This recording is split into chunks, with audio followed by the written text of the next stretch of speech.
Hi there, my name is Karen O'Connor, and today I want to talk about the vowel ah. Some people love it, some people not so much.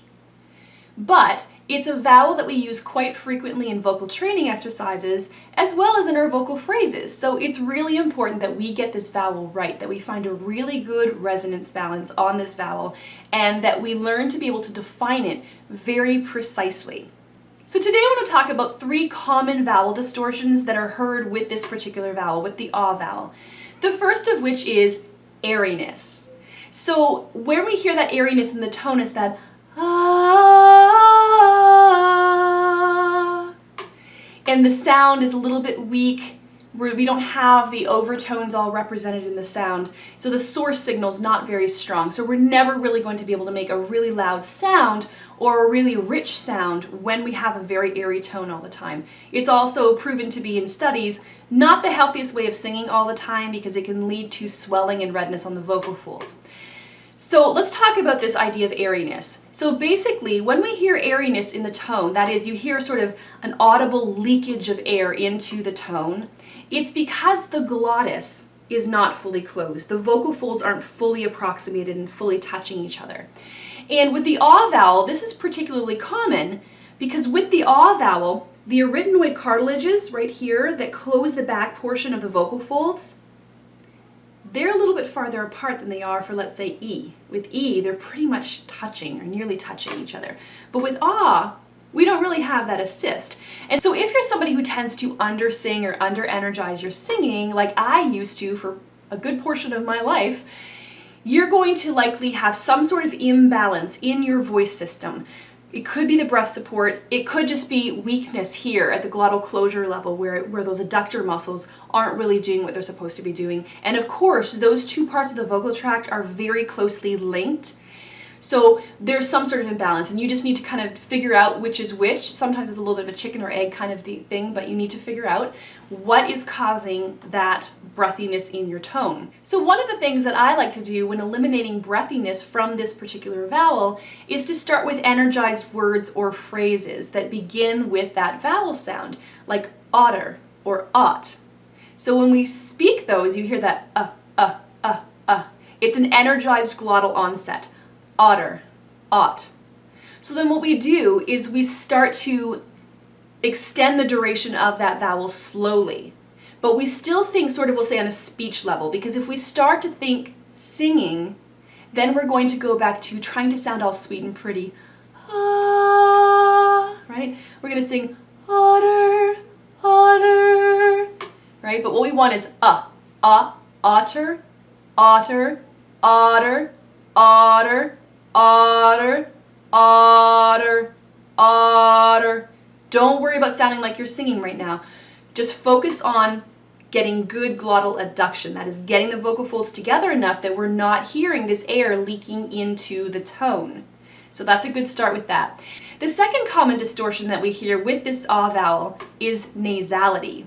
So we have the soft palate, which plays a role in sealing off the nasal port so that we don't sound nasally when we sing.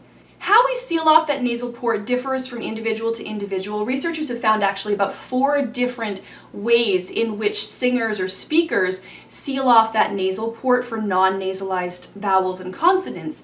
And those differences are really due to morphological differences. So the inside dimensions and structure of our vocal tracts, they're all just a little bit different. And so some people use more or less of the soft palate. For some singers, you can really see that soft palate go up and back. And for others, they use more of the side walls or back portion of the pharynx. They bring that together along with the soft palate to form a tighter seal. So for the most part, what we really need to do in order to seal off that nasal port is elevate and retract the soft palate. But because the soft palate, that palatal arch, shares some common muscle attachments with the base of the tongue, we run into a challenge with this because with the vowel ah, the tongue is low and back. And so sometimes because the base of the tongue is low, that can pull down on the soft palate a little bit.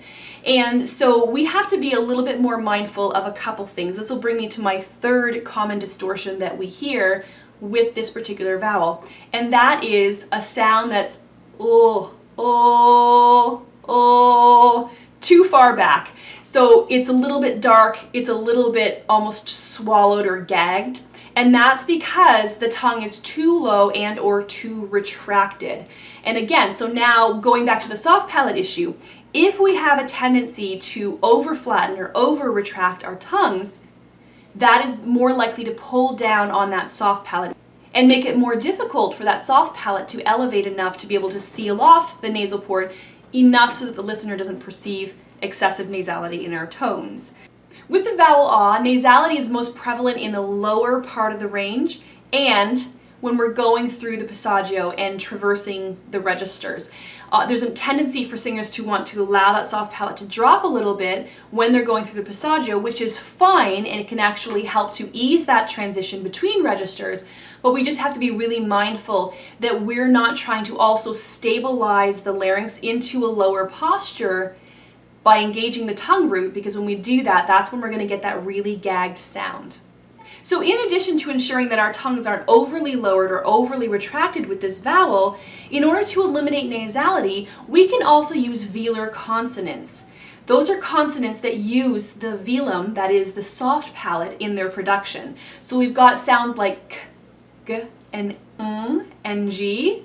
So even though using consonants that require the soft palate to be lowered and the tongue higher might seem a little bit counterintuitive, what happens is that when the tongue pulls away from that soft palate, it triggers velar elevation, so the soft palate's going to want to go up.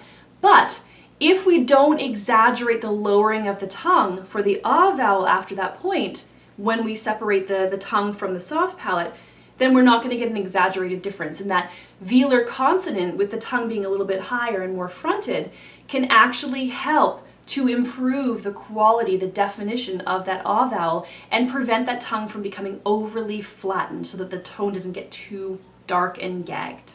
So using something like a